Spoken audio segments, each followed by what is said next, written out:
Growing healthy plants at home starts with selecting the healthiest plants at the nursery. So in this video, I'm going to share with you some smart shopping tips so that whenever you go to the garden center or nursery, you can pick out the best plants possible.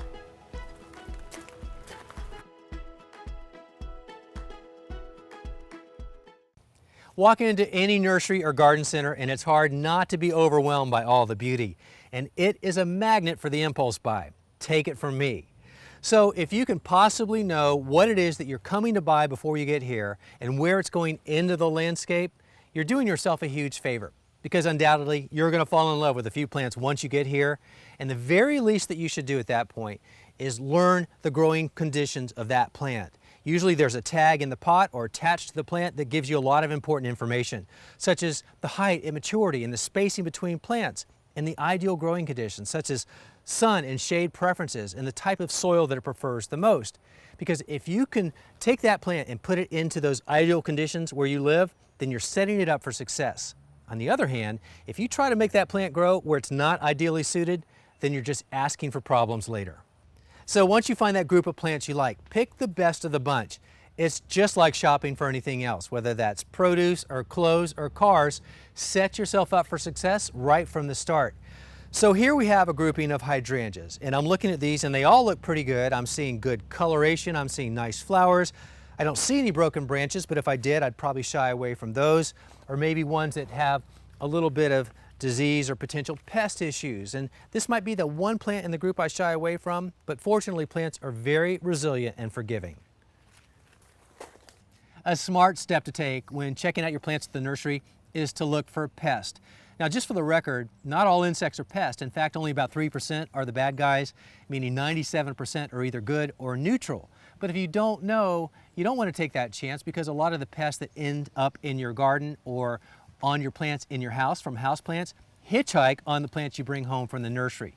So a good way to find out if you've got too many insects on your plant, rub your hand over the top, and this is especially true with annual and perennial flowers, and look under the leaves, because a lot of insects like to hide out there too. So rub your hand over the top, check the leaves, and if you notice any insect activity and you're not sure whether they're a good guy or a bad guy, play it safe and leave those plants behind.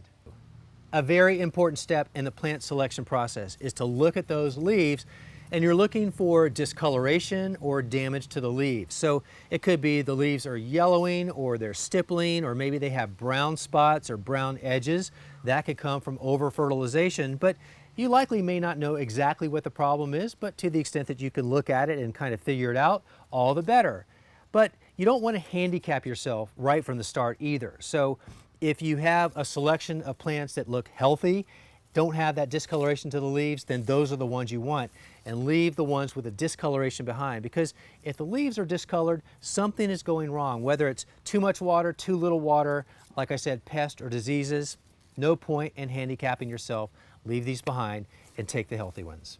Now, if all the plants in the grouping have that same problem, it's probably best that you leave them all behind and then just seek out what you're looking for somewhere else where you don't have any of those. Now, there's another place that you can look to check the condition of the plant, and that's down in the roots. But that's going to require that you pull the plant from the container. And actually, that's going to be okay. If you do it carefully and you think you might get some dirty looks from the nursery personnel, you probably won't, as long as you're careful. But here's what you're looking for, and that is the root pattern, first of all. And I usually do this when I'm buying a shrub like this.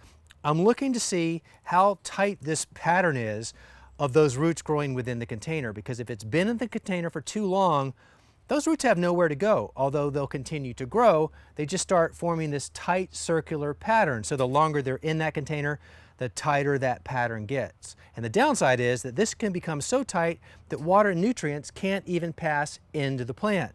So if you were to take it home in that condition and you didn't check and you just put it in the ground, at best, this plant will just flounder in place. But worst case, and more often than not, it will die a slow death. So you want to know what the conditions of the roots are before you bring it home. So by carefully pulling it out, inspecting the roots, you'll have a good sense of what that is. Now, just because it has a tightly bound pattern, is that a death sentence? Not necessarily.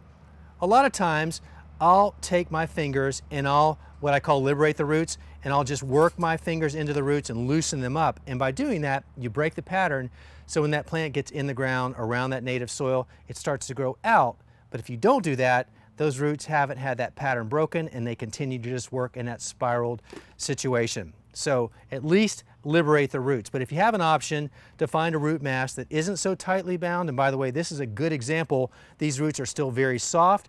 They haven't really begun to form a tight pattern yet. This plant is in great shape. I'd be very happy with this, and yet I would still lightly break that pattern. But just be sure you check the roots before you bring a plant home and make that big investment. You don't want root patterns that are tightly bound. And one final thought. You've taken some extra steps to make sure that you have the healthiest plants possible. But once you get them home, do your best to get those planted as soon as possible. And if you can't, make sure that you store them in a good place. And that means out of direct sun, and keep them properly watered until you can get them in the ground, hopefully sooner than later. And I hope that helps.